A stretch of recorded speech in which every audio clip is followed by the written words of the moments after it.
They do. All right. So Amanda's, this is for you guys. But thank you for joining us. So we've got Erin and Deb. Deb is a region supervisor, and then we've got Sandy. Sandy's on here. She's our past grand president, and so therefore she serves as the convention chair as the past grand president. So she's here for moral support as well as answering questions and filling any gaps that I miss. But the main thing is I wanted to talk about convention as far as what convention is, what you can get out of convention, kind of the things that to expect from this year's convention, as well as a little bit about what convention would normally be like without it being virtual as well. So hopefully I don't miss anybody as they're trying to, bust down the doors, trying to get in. Hopefully I can keep my eyes on that. All right, so objectives, if you didn't see the flash there, we're hoping to get you jazzed about the 2021 virtual convention and answer a bunch of these questions. So when is it? What is it? Why do we have it? What happens there? Who should go? And should you go yourself? As well as many other questions as well. So if you're not already aware, it is Wednesday, July 14th to Sunday, July 18th, 2021. The nice thing about it being virtual as well is that the times have also shifted. So historically, when we think about attending convention, you have to take multiple days off of work or school. So many people can't attend because of that. You're there from 7 a.m. until 7 p.m. And even last year with virtual convention, you kind of had to take the days off of work or school to attend. But a lot of these are in the late afternoon. And I think based on the schedule, me personally, I don't even have to take days off of work. I can just kind of take, a little bit of time in the early afternoon, in the late afternoon to attend some of the meetings, and I won't even have to worry about that. So that kind of takes away some of those barriers that a lot of people are having about attending, especially this year's convention. So if you've ever thought about attending convention and you don't know what it's like, this is kind of the best way to attend convention, essentially for free, and get a hint of what it's like, so that in the future, hopefully next year, you can come to an in-person convention and see what it's really like. So I wanted to talk a little bit about the history. I actually had a lot of fun looking back at the archives, and I'm not going to read you what's on the next pages in too much depth, but it's hilarious. So the first convention that we had for LKS was in August of 1926 in Boston with Alpha Chapter. And then after that, they were held every other year. So that's, it was a biennium, so every 2 years, except for 1944.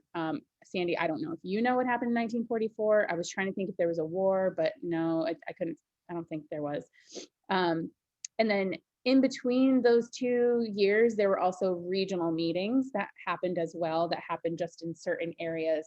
They kind of served like another convention, but to my understanding, formal business, like changing bylaws and things like that, wasn't happening during those regional meetings. They're a little bit more of like fun networking and getting some things done, mostly networking and leadership seminars and things like that. Then starting in 2010, my history remembers itself in 2008. We voted on it and it started in 2010. We began annual conventions. So that was when that kind of started. Thank you, Sandy. So 1944 was the Great Depression. So that makes a ton of sense. Thank you. All right, so I'll send this out to the group. This I found in the archives on the LKS website. You can go into the history and read the blue and gold triangle from October 1938. This is an overview of what convention, somebody was rehashing what happened at convention. Sometimes I just feel like how people wrote things back in the day is just so hilarious. So it sounds like they had a great time. Sounds like they ate clams and lobsters, but the way that they wrote this is just absolutely hilarious. Looks like they went on a bus trip. So there's definitely, as you see, like several business meetings, and apparently they had a dance. They went to, apparently somebody ate so many refreshments that they didn't make it to the back of the bus, and they were a little upset. Somebody ate so many beans, they were coming out of her ears. It's pretty funny. There's even a second page to it. They went to the beach. They made the bus driver an honorary member of LKS with a safety pin. Obviously, some of these are probably inside jokes. The one I'm more concerned about is the sugaring off party, which to the uninformed consists of a happy combination of iced maple syrup and sour pickles eaten in succession. I live in Boston. I don't know any of this. I have no idea where this came from. I'm a little concerned, but as you can see, fun times to be had at the LKS convention. All right, so I'll send that out the same way that I did the talk about this. So you can read that, and you can also always go into the archives and read about what happened in the past. So where is this year's convention? If you're not, again, already aware, it's virtual, so it comes to you, saves you a lot of money when it comes to travel expenses, hotels, etc. Typically, though, when we choose convention, it's chosen based on the site based in the United States. Usually, I don't think we've had one in Canada yet, but based on ease of transportation, cost, and proximity to members. So, we kind of do it a couple years in advance, and cost is really our main issue, as well as making sure that, we usually don't go somewhere near a beach in the summertime because hotels are extremely expensive during peak beach season, so stuff like that. Usually the people that attend convention are the first ones to find out where the next convention is, so it's another plug to go to convention, and you can bring that information back to your chapter afterwards. What happens at convention? So this is a very broad overview. There's a pre-convention Grand Council meeting and a post-convention Grand Council meeting. There's also all the convention stuff. And then after convention, there's also region supervisor training and new Grand Council training as well on the even years after they've been elected and installed. So obviously the convention part is the meat and potatoes of what we're going to be talking about throughout here. So some of this stuff like this doesn't necessarily apply during a virtual convention. However, during an in-person convention, this is something that would apply. So convention hosts, they're often host chapters or sometimes groups of collegiate members, depending on where the convention is located. They're usually local to the area, and they help with setting up, maybe making welcome bags, helping with on-site registration. This photo here is actually from 2009. I had to log onto my Facebook and search through old photos when we hosted, my chapter Alpha Beta hosted the regional meeting in Hartford. So this is Gabby and Corey helping with on-site registration. And they also help with coordinating fun activities. So since we knew the area a little bit more, we worked with Joan and the convention coordinator to help let them know what was maybe a good option in the area, something fun to do. There's been things like boat rides. Trying to think, we've had some that have come to us, like we had a hypnotist. I think we had a magician. We've had lots of fun stuff. I think in Scranton we did a wine and paint night. We've also gone to baseball games. So lots of different options. Some of them are optional and things that you can kind of add on to your convention experience, and other ones are just kind of included. So always fun things to do. How much does convention cost? So remaining virtual, again, it's another kind of way to ease into a convention experience and kind of get yourself hooked a little bit. We have made it donation based. So what that means is if you can pay a little bit. If you can pay a little bit more. If you can pay $1, that's fine as well. So whatever works, we want people to attend. We want you to understand what convention is like. It's a huge part of the LKS experience, and we want as many people to get that experience as you can. And so this has been a way that you can really do that by experiencing it virtually, even if as small as an experience as that can be towards the larger experience. It can really be helpful to understand a little bit of what happens at a normal convention. So this is a great time to really encourage your younger members to attend, your officers to attend, which usually has a D at the end, my apologies. And because you don't have to travel for it, you also can attend certain parts and you don't have to schedule your life around convention. You can schedule convention kind of around your life. So that you're aware, once we do get back in person, convention can become pretty expensive. A lot of chapters fundraise, registration. I put in $300. I can't even remember, but somewhere around there is what kind of came to the top of my head. So I apologize if that's way over or way under. Someone's going to tell me. Thank you. 335. Thanks, Erin. Okay, I was somewhere around there. So 335. It covers some of the activities. It covers some meals and snacks, which nobody understands how wildly inflated a singular bagel is at a hotel, or the meeting space, or you forget things like the linens, the audiovisual equipment, everything at a hotel is just wildly overinflated as far as price goes. It's insane. So that's where that money kind of comes from. And then you also have to pay for travel to get there, whether that is flying or trains or buses or driving. And then, of course, the hotel space as well. So, sometimes people are packed into a couple different rooms. But just something to keep in mind that this is most definitely the cheapest convention will ever be to attend. So this is the time to get that kind of experience. All right, I'm going to go through each day of this year's convention, talk a little bit about what that is, and a little bit about maybe what it would be sometimes if it's virtual. So you've probably already looked, if you have been contemplating convention, you've been looking at the schedule. Day one, which is 7/14, I think that's Wednesday, don't quote me. There's a welcome and kickoff social event. That's not until 7 to 8 p.m. Central Standard Time. So you could go through a whole day of daytime work, unless you're Deb and you work overnight, a whole day of daytime work and then still be able to attend this. So that's awesome. I don't know what's happening yet. I'll call it a surprise. But typically during in-person convention, this is the time where people are kind of moseying in, maybe from their flights or from their travel. And it's a great time to just meet up with old friends and see what's been going on. You can meet up with your region supervisor. You can kind of get a primer for what the rest of the convention is going to be like. You can meet with other chapters. It's a great time just to mingle. There's usually some kind of forced mingling socialization that kind of usually goes on, just to kind of get people up and talking and getting to know different people outside of their own chapters. So convention day 2, there are 2 CEs, and we've got one from Letitia about sickle cell. We've got another one about health disparities, which, if you're not aware, is our women's health initiative. So that's great information to be able to bring back to your chapters.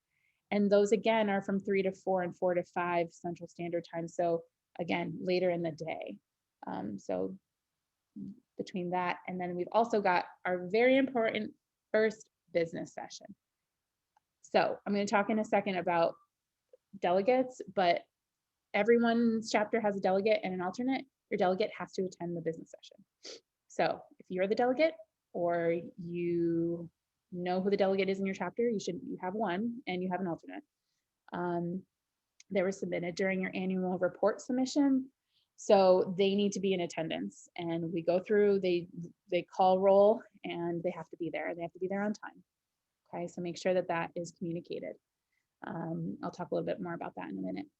And then right after business session is the keynote address from the Fit Pharmacist. So he's going to talk about helping people to write their script for success using proper nutrition and stress management. So you can follow him on Instagram. He's got a YouTube channel as well, and LinkedIn and SoundCloud and podcasts and all of the things. So you can check him out there if you're interested in getting a sneak peek of who he is and what he's going to be talking about.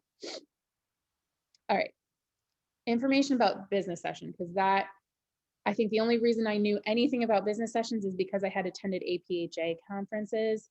So if you have been to an APHA conference, you will know kind of how the flow of a business session will go. We follow Robert's Rules of Orders, and every chapter should have a copy of that. And this is where we talk about the important business of the fraternity, financials, and any potential bylaw changes that have been suggested. And that's where debates on those changes can occur as well, and votes can happen.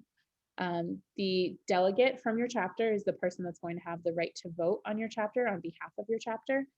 And then anybody can be speaking on the floor. They'll go through all the rules on how to speak and how to approach the microphone and things like that during a business session. Any motions or changes in the bylaws or suggestions, announcements have to be submitted in writing to the secretary. And usually during the time of a convention, if we do have something big that we need to vote on, I usually suggest that the region supervisors meet with their chapters that they oversee to go through what they're voting on, what does it mean, any suggestions that they have, and all that should have been discussed with the entire chapter prior to probably leaving school for the year. All right, a little bit more about convention delegates. So again, each chapter provides a delegate and an alternate. They will be present during the business session.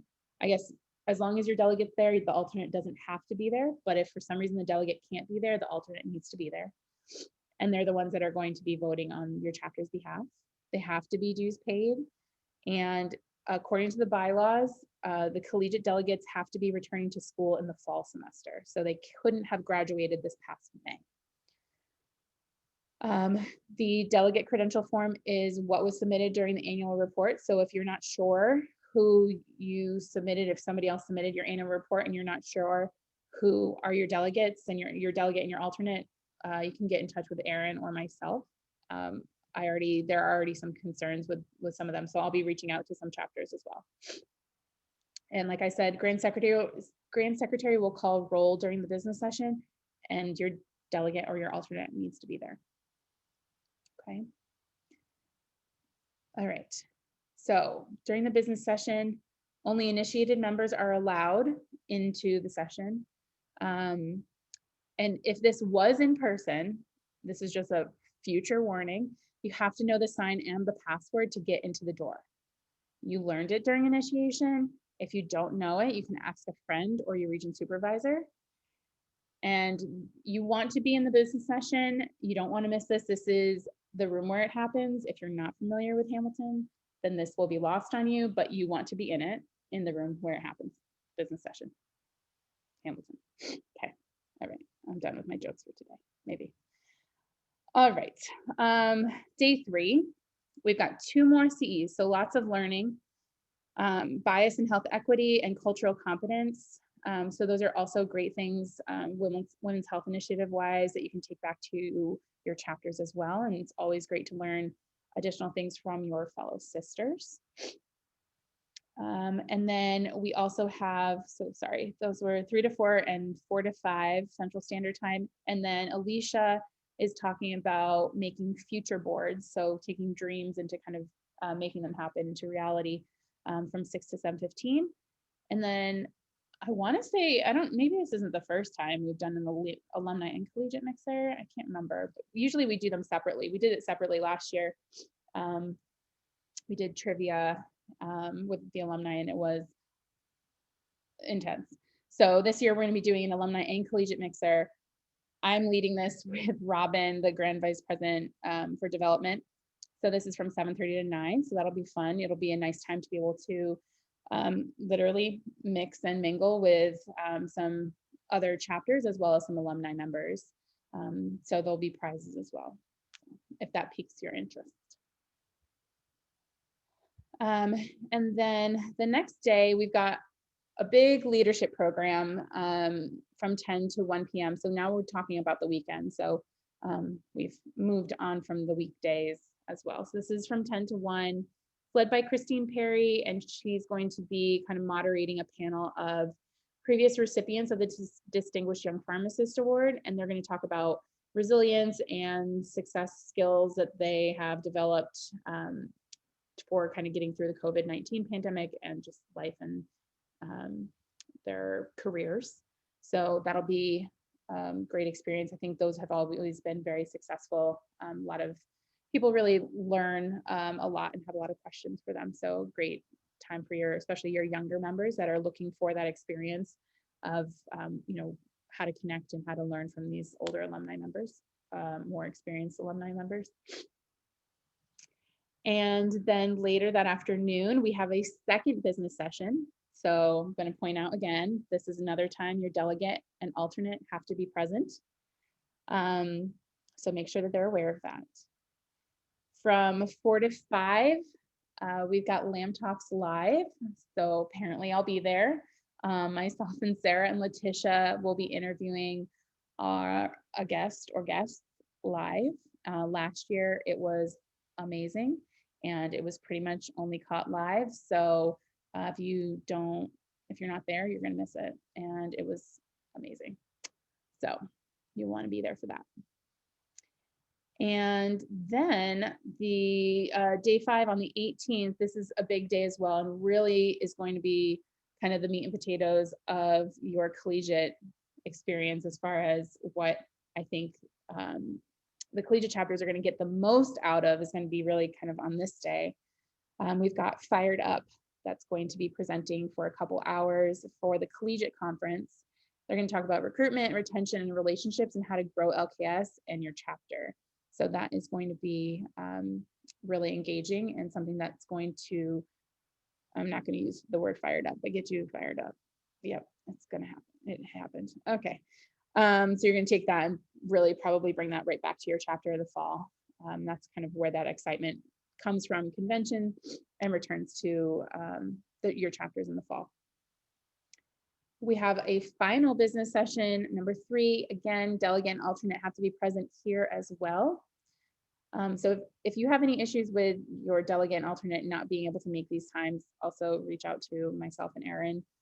We can try to switch people around if need be, I guess. And then a forum on our future, which I don't have any information on, but sounds like some planning for the future. Sandy, do you have anything on that? I know she's working. Okay, I'm just gonna keep going. Sorry, it's gonna be an opportunity for us as a group to talk about where we're headed and what the next steps are for LKS. That's kind of what I figured.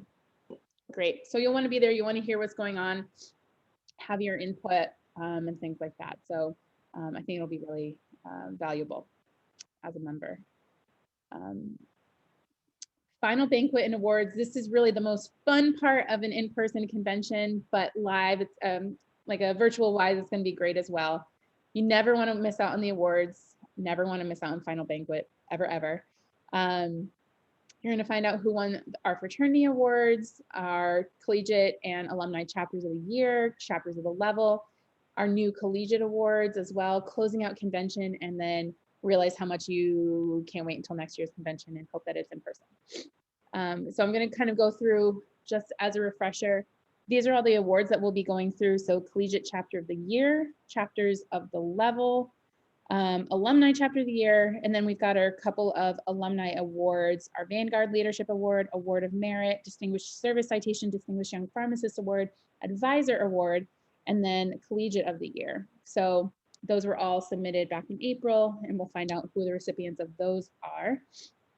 And then the collegiate chapter of the year and chapters of the level are based on lots of different pieces, but mostly scored from your annual reports as well as HQ and GVPC communication. We have our new chapter awards that were submitted May 15th. So if you had submitted for that as well, top virtual recruitment strategy, top social media strategy, top sisterhood event, and top leadership team, we'll find out the finalists are going to come out June 15th-ish, and then the final winners will be announced during this final banquet. So you'll want to be there to see who those winners are as well. And then we have just kind of to review, these are our different levels. This is brand new for this year as well. So we're not doing chapters of, chapter of the region, or it's going to put different chapters in different levels based on their size. So you'll be competing against people based on the size of your chapter. So extra large chapters are going to be kind of competing against other extra large chapters in a way to kind of make things a little bit more comparable and fair. So we'll be choosing chapter of the year.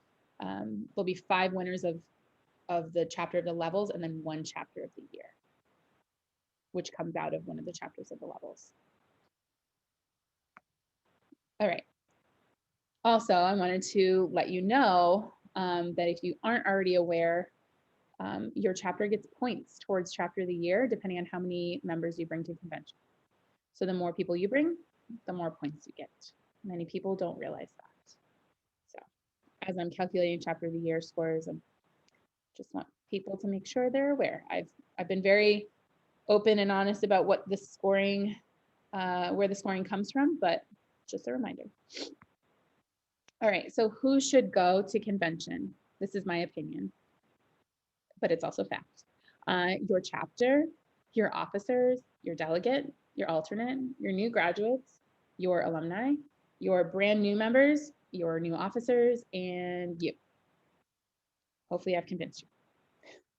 Why should you go? So personally, I also feel that without convention, you're missing out on a humongous part of the LKS experience that you only get at convention. If you're only remaining in your collegiate chapter bubble, I think that you're missing out on a huge experience, not only to expand and grow your chapter by talking and sharing and learning from other chapters, but also from expanding your network and meeting other people, older alumni, talking to them and being able to network.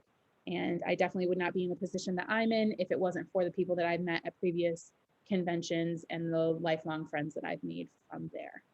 So it's important that you step outside your comfort zone, especially when it's at essentially donation-based cost.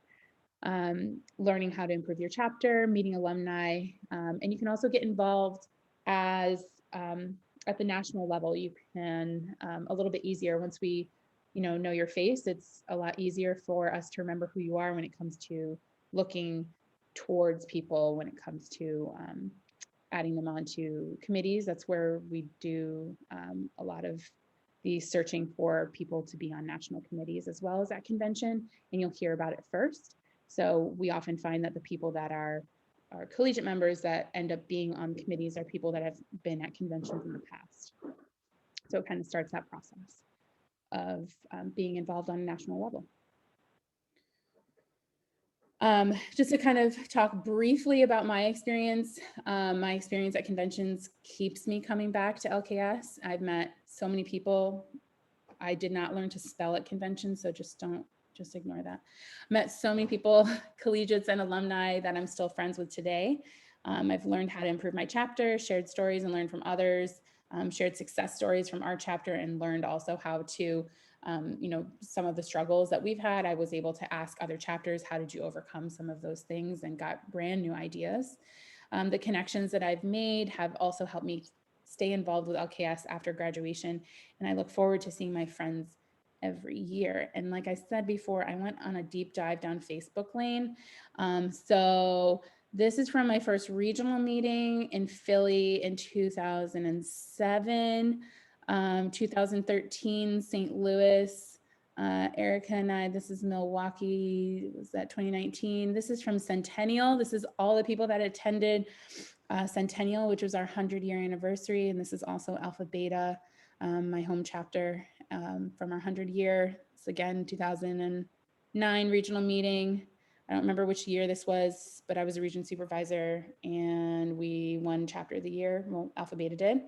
And then this was also from Milwaukee. So lots of experience, lots of friends. I'm seeing people that I'm still very involved with or very close with, both from my own home chapter in here, as well as people who are now region supervisors, like Erica and Chelsea, people who are now advisors like Corey here. I think Corey's up here as well. And Courtney is our Alpha Beta alumni president as well. So people that are still very involved in LKS are the people that I continue to see at these conventions as well. So not like you wanted to see all those pictures, but I just thought it was nice to throw in there as a look back, very old look back at some old photos and experiences that I had. So Amanda, what questions do you have about convention?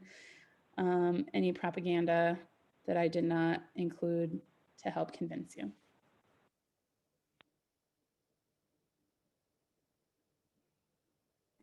I don't think we have any questions. I will say, I was just telling Amanda though, I went to virtual convention last year, and it's definitely something, especially for incoming officers, you definitely leave very motivated to go back to your chapter and do well. So that'd be my biggest recommendation to other chapters is do have your exec board try to go, because it's very invigorating that way. Absolutely. I think it's great for brand new, like just like really motivated, really new members to kind of see what it is about. And when you talk about convention, I think we often would start kind of the second half of the year in like January, February, with starting to talk again about convention, because we'd always come back and talk about it in the fall and how all the amazing things that we did. And then we'd start talking about it again in the spring about, making sure that we encourage you to go, talking about our experience, what it's all about. And like I said earlier, some chapters fundraise for it. My chapter with Alpha Beta, we have an Alumni Scholarship where we fund one new member to attend convention every year. So that's another way that you could, if you're looking for some assistance, you can always turn to your alumni members or chapter and see if they're willing to assist with something like that. $300 shared among a few people to motivate and encourage one new member to attend is also really great as well. Some schools will also assist with funding. We can also coordinate and help with room shares if needed. I think a lot of times, I say we as in LKS as a whole, I think oftentimes what I see is people will post on Facebook, on the Facebook group, and say that they're going as one person or two people and looking for somebody else to share rooms with. And that also helps to cut down on costs as well. So, we don't want the cost to be a huge prohibitor to you attending, because we want you there for the experience. But sometimes it's much easier. I remember Atlanta from Boston was a nonstop direct flight, like $80 round trip, and it was super easy. But other flights like Scranton was very expensive to fly to, so I drove 4 hours. Some people like rent a van. It's all flexible and just whatever works with your chapter. But our goal, I think, the more the merrier. Some chapters bring 1 to 2 people. Some chapters bring 20. So, or more. But I think the more people you bring, the more invigorated you can come, the more you can also spread out to different experiences and different groups. It's always great to sit at different tables. We try to not have you sit at the same tables all the time with your chapter. There's already 200 people registered, Erin. Holy macaroni.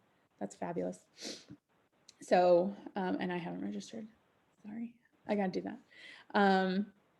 So yeah, I think, especially virtual wise, the fact that you can be able to come and go as you please makes things a little bit easier. So, there doesn't need to be excuses about not being able to make it because of work or school. It's even if you were able to just come to one CE or just a collegiate conference or just final banquet, we just want you there. We want you to experience it. So even if you could just come for a little bit, that's better than nothing. Cool. Sandy, anything else to add? Not that I can think of. Erin, anything else? No, you did an awesome job. Oh, thanks. All right. Well, Amanda's really appreciate you being here today. I know it's a tough time. But I will send this out so that you have slides and people can listen to this on their own time. And I don't think I have on here the next Pep Talks won't be until August with potentially new topics, but we'll probably maintain the same time, but maybe not. I don't know. Maybe we'll try to figure out if a different time works. I just was trying to avoid school times. So, all right.